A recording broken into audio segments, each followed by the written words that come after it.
तो अब हम बात करते हैं एज ऑफ कॉन्फ्लिक्ट्स में about the establishment of the Turkish rule की।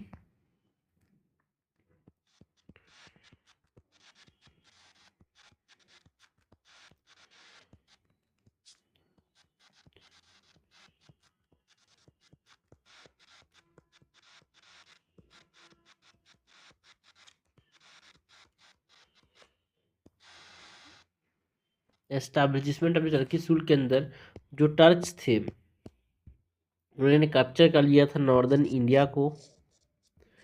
टर्क्स मतलब यहाँ पे हम बात करते हैं अबाउट द गोरीस की। सो टर्क कैप्चर नॉर्दर्न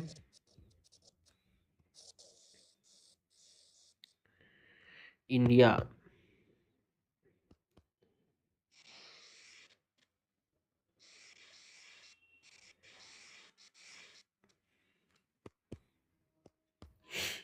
इसमें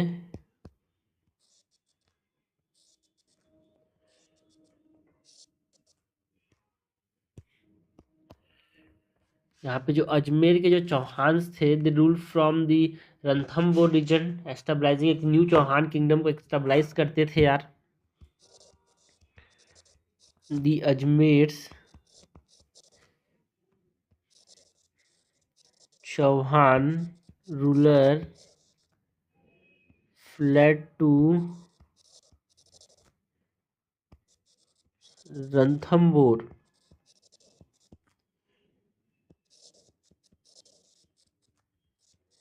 establishing a new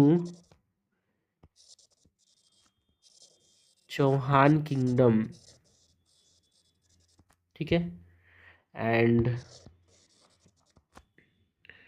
जो दिल्ली था was made a base for further good expansion यार।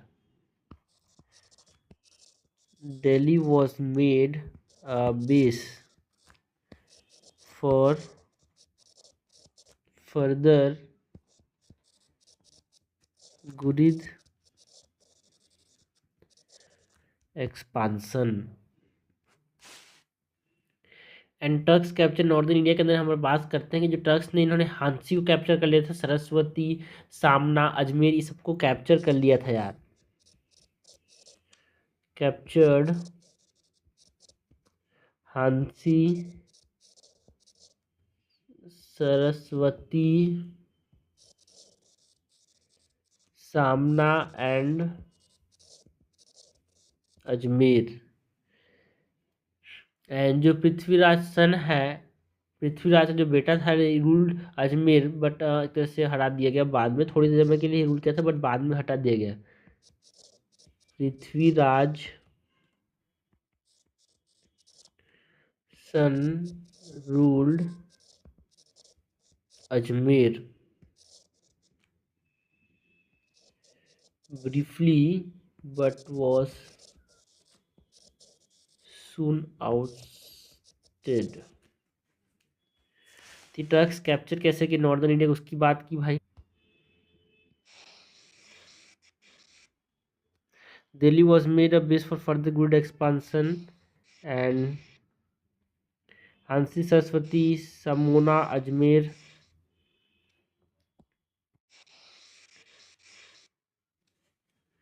ये तो हमने बात की टर्क्स कैप्चर कैसे किया नॉर्दर्न इंडिया की।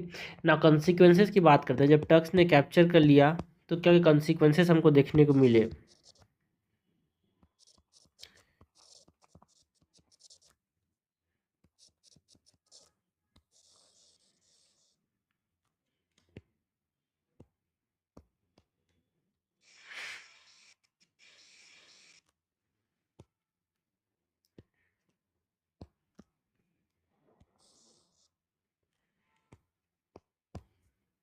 कॉन्सिक्वेंसेस के अंदर दिल्ली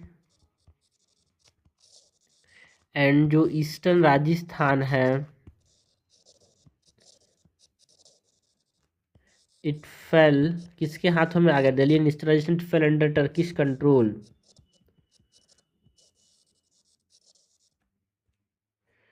एंड कॉन्सिक्वेंसेस की बात करें, इट लेड जो टर्किश रूल था इट लेड द फाउंडेशन, है ना, कॉन्सिक्वेंस जब टर्किश कैप्चर कर लिया यहाँ पे नॉर्दर्न इंडिया को, तो it led the foundation for Ghurid rule which later led to the establishment of the Delhi Sultanate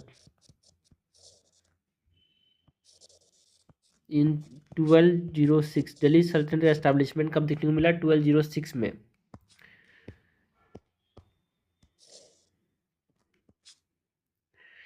next जो एक्सपांसन था अंडर टर्किश रूल की अगर हम बात करें,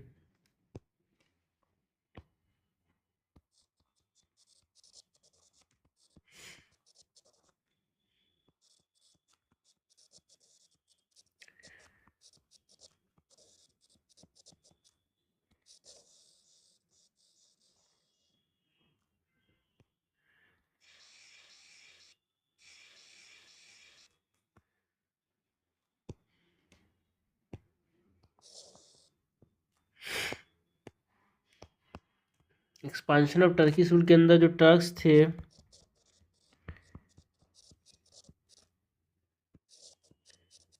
दे extended their rule over the Ganga Jamuna Doab Bihar and Bengal तक अपना यहाँ पे रूल को एक तरह से बढ़ा दिया था यार, फैला लिया था। एंड जो टर्किश रूल था इसकी बात करें तो देयर फर्स्ट मेजर चैलेंज क्या था कि जो गांधवलास थे उनको हराना बहुत मुश्किल हो रहा था इनको, है ना, जिसको चंद रूल कर रहा था कन्नौज के अंदर, ठीक है। बट ये धोखेबाज इसी ने बुलाया बाद में, यही एक तरह से ये भी हारने लगा। अब सोचा बाद में समझ आया कि भाई मैं इनको बुला गलती किया, ठीक है। So the major challenges was defeating the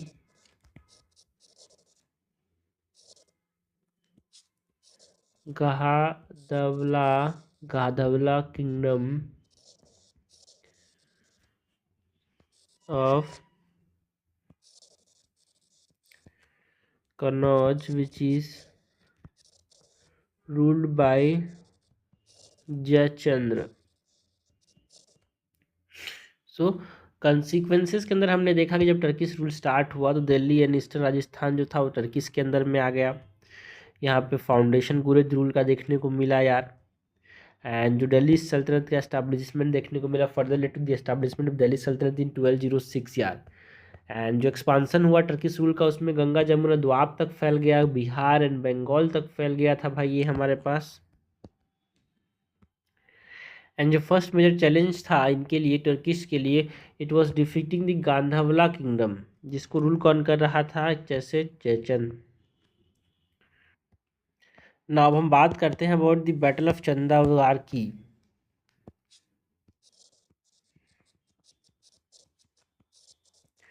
battle of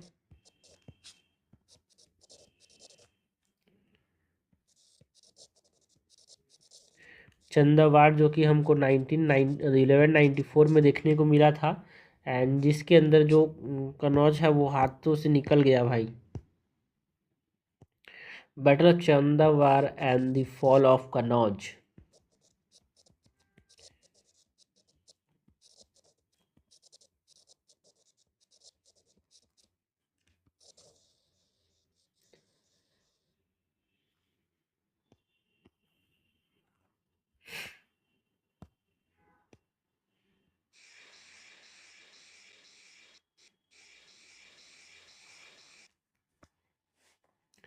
battle of Chandawar है, इसके अंदर हमारे पास जो मजुद्दीन मोहम्मद जिसको बोलते हैं, मजुद्दीन मतलब मोहम्मद गोरी को ही मजुद्दीन बोलते हैं, इन्होंने अटैक लॉन्च किया 50,000 कैवलरी के साथ, है ना, कनौज को जीतने के लिए। वो गोरी वही है जिसको दोस्त, ये गोरी वही है भाई, उसने समझ गया भाई तू अपना नहीं हुआ, जिसको जिसने जयचंद ने हरा दिया एक तरह से। जयचंद और गोरी ने मिलकर किसको हराया, पृथ्वीराज चौहान को। जयचंद ने धोखा दे दिया एक तरह से, है ना। तो अब ये गोरी ने जयचंद को ही हरा दिया, तो बोला कि जयचंद को बोला भाई गोरी ने, भाई तू अपने देश के आदमी का नहीं हो सकता तो हमारा क्या भला, हमारा क्या साथ देगा। तो उसको फिर हरा दिया इसने। कैसे हराया भाई, जो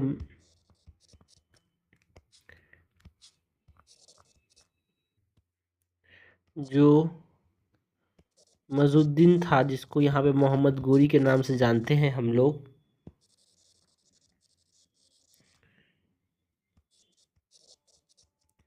it launched an attack with 50,000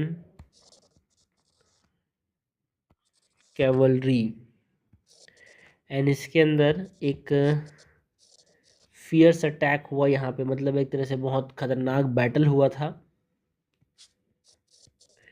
a fierce battle took place at Chandawar, जो कि कहाँ पे है, नियर कनौज। एंड इनिशियली जो चैचन था एक तरह से अच्छा परफॉर्म कर रहा था, जीत रहा था भाई लड़ाई में, बट सबको पता है हुआ क्या, हार गया आखिरी में। ठीक है, initially जैतन force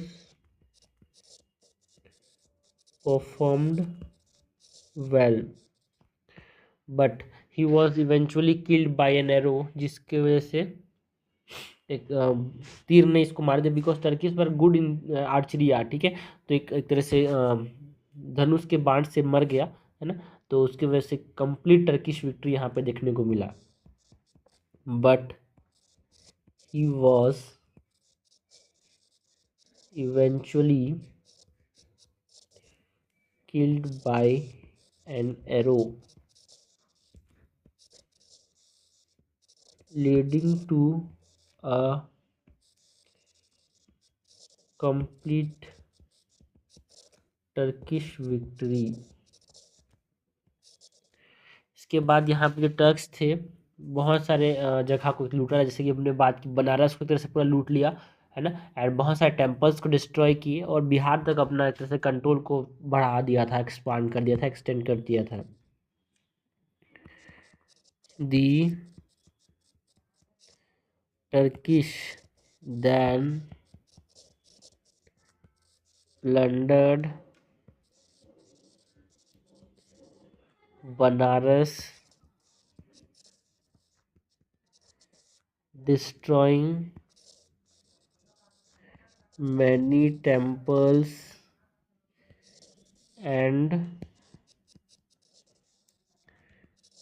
extending control up to Bihar. तो ये हमारे पास सीक्वेंस ऑफ इवेंट हुए थे। मजुद्दीन ने एक तरह से अटैक जब किया यहाँ पे,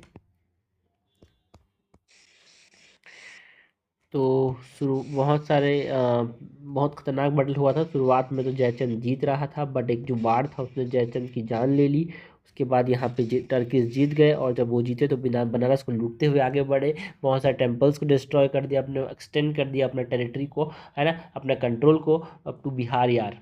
ठीक है, एंड मजुद्दीन लेटर कैंपेन की बात करते हैं फिर से बाद में, एक तरह से बहुत जगह पे एक तरह से हमला किया मजुद्दीन। मतलब यहाँ पे हम बात कर रहे हैं अबाउट दी मोहम्मद गुरी की।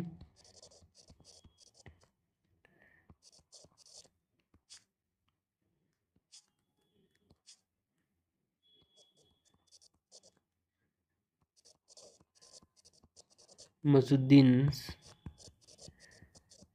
लेटर कैंपेन्स, जो कि 1194 से लेके हमको 1206 तक देखने को मिला यार।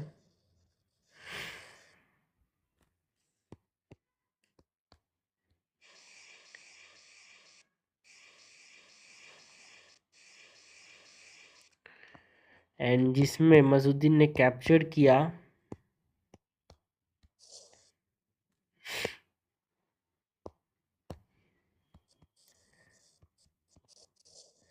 कैप्चर्ड स्ट्रेटेजिक फोर्ट्स, बहुत सारे किलों को एक तरह से कैप्चर कर लिया। लाइक यहाँ पे बनाया ना, मतलब बयाना फोर्ट की बात करते हैं, जो ग्वालियर फोर्ट था उसको एक तरह से कब्जा किया यार। किलिंजार फोर्ट को कब्जा किया। महोबा के अंदर जो फोर्ट था, एंड खजुराहो को कैप्चर कर लिया फ्रॉम चंडीलास।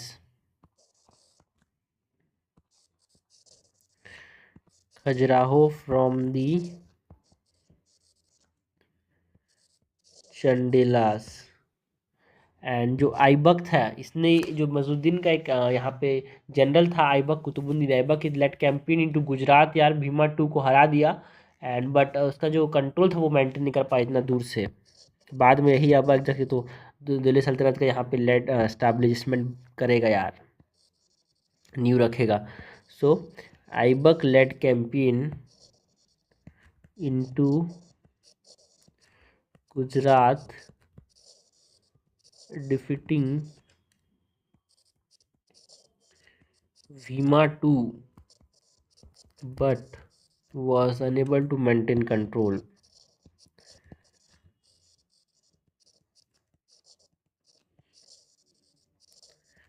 ओके। सो इम्पॉर्टेंट ये है कि देखो भाई, मजुद्दीन ने बहुत सारे कैंपेन जो है कनौज को हराने के बाद और भी लिए, जिसमें बहुत सारे ग्वालियर मतलब पोर्ट्स को कब्जा कर लिया। Bayana fort, Gwalior fort, Kalinjar fort, Mahoba fort, Khajuraho capture कर लिया। एक तरह से जो जनरल था यहाँ पे ऐबक गुरी का, वो उसने एक तरह से गुजरात पे कैंपेन लेड किया, एंड इसने भीमा टू को हरा दिया, बट कंट्रोल नहीं मेंटेन कर पाया यार। एंड यहाँ पे इसी के समय जो मोहम्मद गुली के समय इम्पोर्टेंट यहाँ पे एक जनरल है जिसमें हम बात करते हैं बख्तियार खिलजी की।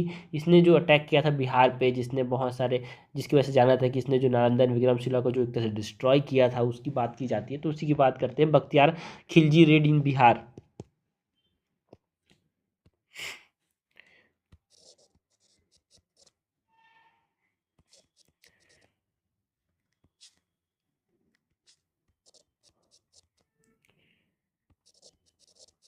बख्तियार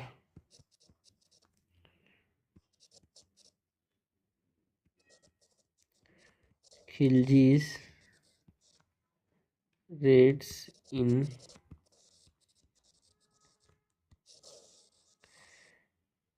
बिहार।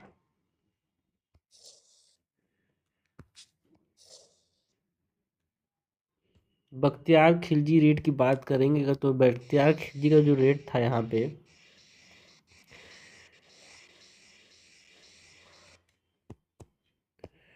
बिहार में, एक तरह से he was appointed in charge of area beyond Banaras. ठीक है, बख्तियार खिलजी को मोहम्मद गौरी ने एक तरह से बनारस के बाद जो एरिया है उसको उसके इंचार्ज के तौर पे इसको अपॉइंट किया गया था।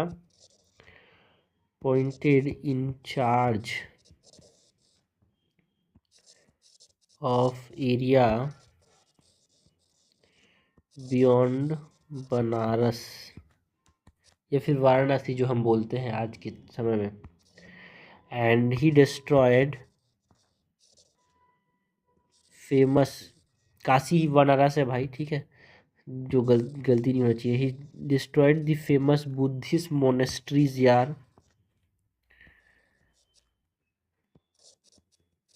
जिसमें हम बात करते हैं about the Nalanda and Vikramshila.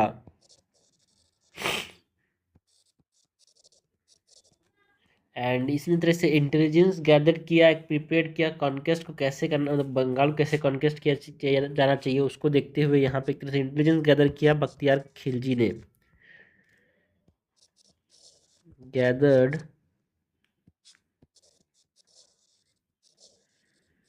Intelligence and prepared for a conquest of Bengal. थी, हमने बख्तियार खिलजी रेड इन बिहार की बात की। एंड जो बख्तियार खिलजी है, इसका एक तरह से जो अटैक था इन नदिया बंगाल, उसके अंदर एक इम्पोर्टेंट बात होती है भाई, क्योंकि इसने बंगाल में भी अटैक किया था। सो उसकी बात करते हैं। Bakhtiyar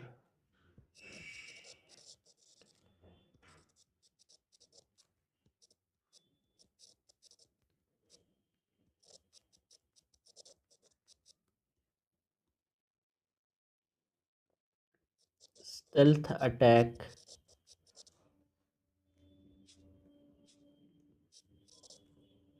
on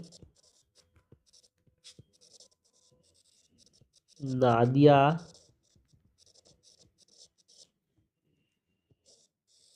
Bengal.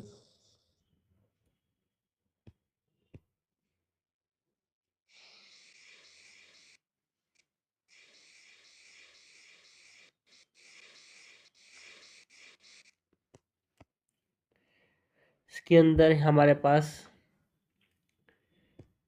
क्या हुआ था, disguised as a horse merchant and entered the palace. एक तरह से हॉर्स मर्चेंट के तौर पे एक आदमी ने बहरूपिया बन के एक तरह से एंटर किया पैलेस को, है ना, 18 लोगों के साथ, एंड एक तरह से अटैक लॉन्च कर दिया था।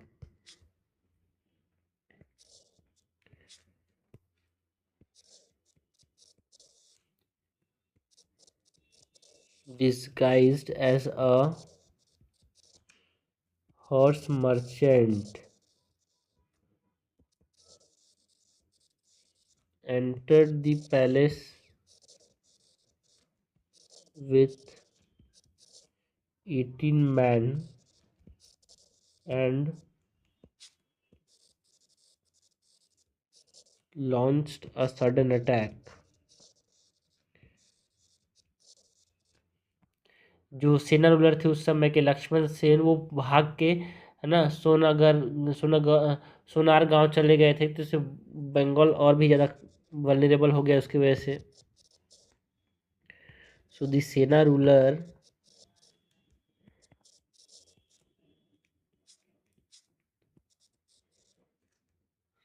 लक्ष्मण सेना वो भाग गया, fled to Sonargaon, leaving Bengal vulnerable. And Bakhtiyar ने then occupied the Lakhnauti region without एक तरह से रेसिस्टेंस नहीं हो पाएगी, खुद भाग गया भाई राजा।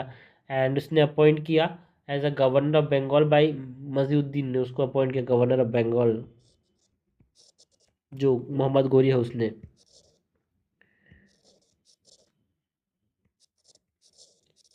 Bakhtiyar then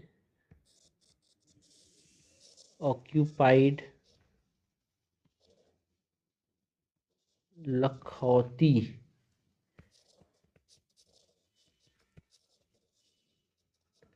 without resistance and was appointed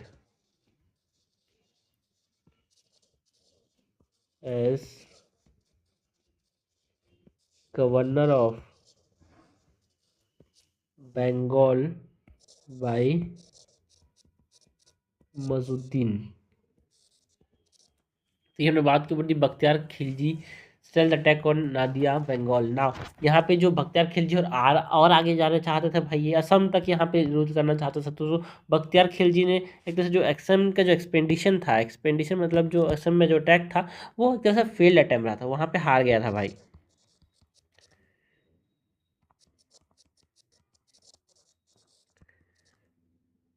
Bakhtiyar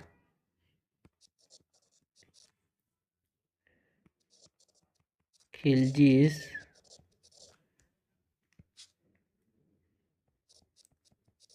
field Assam expedition.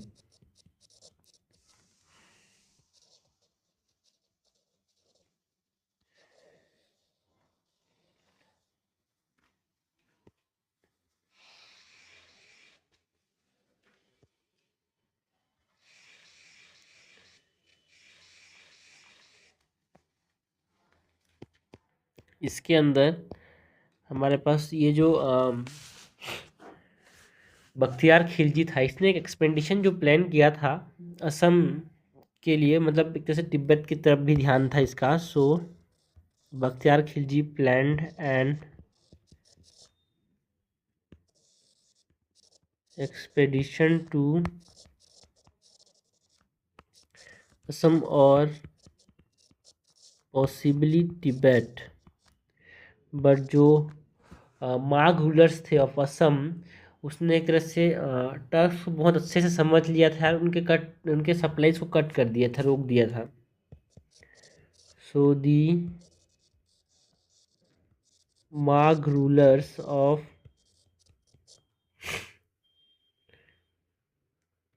Assam, उसने एक तरह से इनको अंदर आने दिया, उनको मतलब एक तरह से लालच दी कि भाई आप अंदर आओ, और उसके बाद उनके सप्लाईज को कट कर दिया, अंदर ट्रक रूलर को अंदर घुसने दिया, डीपर देन कट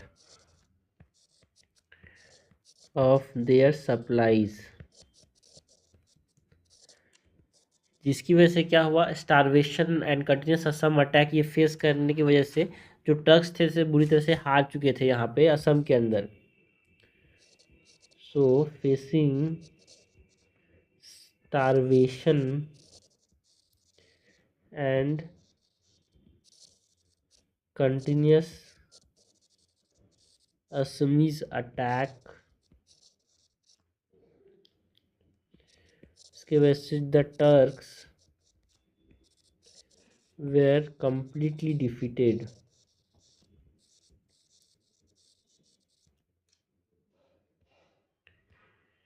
एंड जो बख्तियार खिलजी है इस ये वापस से रिटर्न हुआ यार, एक तरह से कमज़ोर होकर रिटर्न हुआ, एंड एक तरह से है ना, इसको खुद के जो आमिर थे उसने एक तरह से उसको मार दिया, असासिनेट कर दिया।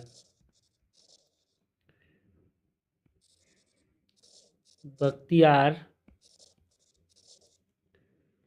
खिलजी रिटर्न, कमज़ोर होके वापस लौटा यार, वीकेंड एंड was assassinated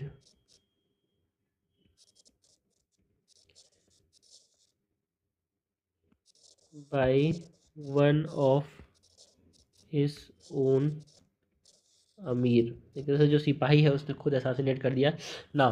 जो मिजुद्दीन के जो फाइनल ईयर्स थे उसकी बात करते हैं, मतलब मोहम्मद गौरी के जो आखिरी के जो समय थे उसकी बात करते हैं।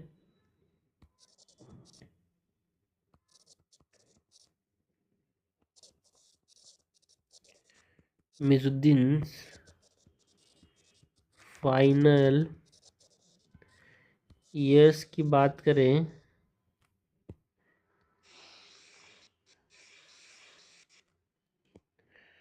तो यहाँ पे मेजर डिफीट सहना पड़ा भाई, जो हमारे पास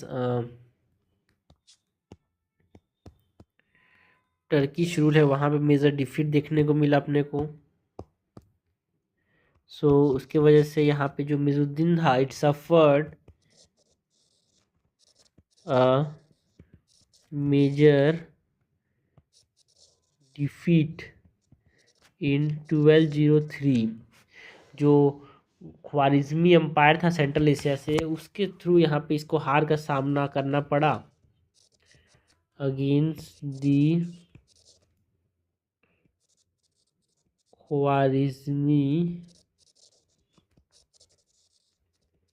एम्पायर इन सेंट्रल एशिया, जिसकी वजह से जो फोकस था भाई it shifted his focus entirely to India, जिसकी वजह से जो हारा ना ख्वारिज़मीज, उसने एक तरह से शिफ्ट किया फोकस को यार।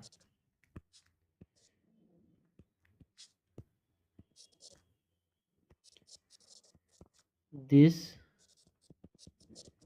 Shifted his focus entirely to India, मतलब जो मोहम्मद गोरी था जब सेंट्रल एशिया के जो ख्वारिज़मीज थे उससे जब वो हार गया तो उसका पूरा ध्यान जो था वो इंडिया पे रहा एक तरह से, एंड जिसकी वजह से हमारे पास एमरजेंस देखने को मिला अभी Turkish state which is based in India led to the emergence of a Turkish state which is based in India। अभी तक जो थे पहले जो मोहम्मद गौरी से पहले जो गजनी आया था उसने है ना, एक तरह से क्या हुआ, गजनी आया था एक तरह से लूटा और चला गया, बट इसने एक तरह से एस्टेब्लिश किया भाई एक अंदर से टर्किश स्टेट को 1206 की बात करें तो ये डेट इंपॉर्टेंट है। 1206 की बात करें, यहाँ पे लास्ट इंडियन कैंपेन देखने को मिला अगेंस्ट दी खोखार, जो कि पंजाब में रूल करते थे। Last Indian campaign against the Khokhars which rule the region of Punjab. And यहाँ पे लार्ज स्केल स्लॉटर्स, बहुत ज़्यादा लोग मरे यहाँ पे यार, है ना, एक तरह से रिबेलियन जो था इनके खिलाफ, जो टर्कीज था उसके खिलाफ, तो उसकी वजह से बहुत लोग मरे यहाँ पे। सो लार्ज स्केल स्लॉटर्स ये देखने को मिला टू सप्रेस द रिबेलियन। ये किसके द्वारा? गजनी, मतलब मोहम्मद गुरी के द्वारा देखने को मिला यार। जब वापस से मोहम्मद गुरी अपने जगह वापस से जब ये रिटर्न कर रहा था, ठीक है, सो अपनी जगह जब ये जा रहा था मोहम्मद गुरी, मतलब जो गजनी से ये आया था, मोहम्मद गजनी भी गजनी का था, मोहम्मद गुरी भी गजनी का था, तो जो सेंटर था इनका गजनी, इनका घर था। तो गजनी जब ये जा रहा था, वाइल रिटर्निंग टू गजनी, इसको किसने मार दिया भाई? ऐसे लोग जो होते हैं ना, उनको आपस में ही जो होते हैं ज़्यादा कामयाब होते हैं, तो अपने लोग ही मारते हैं। He was assassinated by a rival sectarian fanatic. तो अपने लोग नहीं थे, तो इसे जो दुश्मन था वो, इसने इसको असासिनेट कर दिया। It is assassinated by a rival sectarian, उसी समय उसी रीजन का एक फैनेटिक ने यहाँ पे इसको असासिनेट कर दिया। तो ये हमने बात की अबाउट दी मोहम्मद गुरी की इंडियन एक्सपीडिशन की, है ना, मतलब जो टर्किश रूल है यहाँ पे, एस्टैब्लिशमेंट ऑफ टर्किश रूल के अंदर जो टर्क कैप्चर कैसे किया नॉर्दर्न इंडिया को, कॉन्सिक्वेंसेस क्या था, कैसे टर्क ने अपने रूल को एक्सपांड किया। बैटल ऑफ छांदावार की बात करते हैं, जहाँ पे कनौज को हार हार गए जयचंद, किसके हाथों? मोहम्मद गुरी के हाथों, है ना। एंड मोहम्मद गुरी को मेजुद्दीन कहते हैं। तो इनके जो लेटर लेटर कैंपेन्स है उसकी बात की, यानी इसका एक इंपॉर्टेंट जनरल था बख्तियार खिलजी, उसके इंपॉर्टेंट डेट की बात की, कैसे उसने नादिया बंगाल पर अटैक किया और कैसे हार गया भाई असम के एक्सपेडिशन में। बाद में मसुद्दीन के जो फाइनल ईयर्स थे, जिसमें एक तरह से हार जो सामना करा ख्वारिज़मी एम्पायर के, ख्वारिज़मी एम्पायर से, उसकी वजह से उसको पूरा फोकस था वो इंडिया में शिफ्ट रह गया। एंड उस फोकस की वजह से यहाँ पे एक तरह से टर्किश स्टेट देखने को मिला इंडिया के अंदर। जब वो वापस जा रहा था घर, तो यहाँ पे इसको असासिनेट कर दिया एक राइवल सेक्टेरियन फेनेटिक ने। तो ये हमने बात की अबाउट दी टर्किश रूल की। नेक्स्ट हम बात करेंगे अबाउट दी राजपूत डिफीट कैसे हुए भाई, क्योंकि राजपूत भी रूल कर रहे थे, तो वो उनका भी हारना बहुत जरूरी है अगर दिल्ली सल्तनत को एस्टेब्लिश करना है तो उसकी बात करेंगे।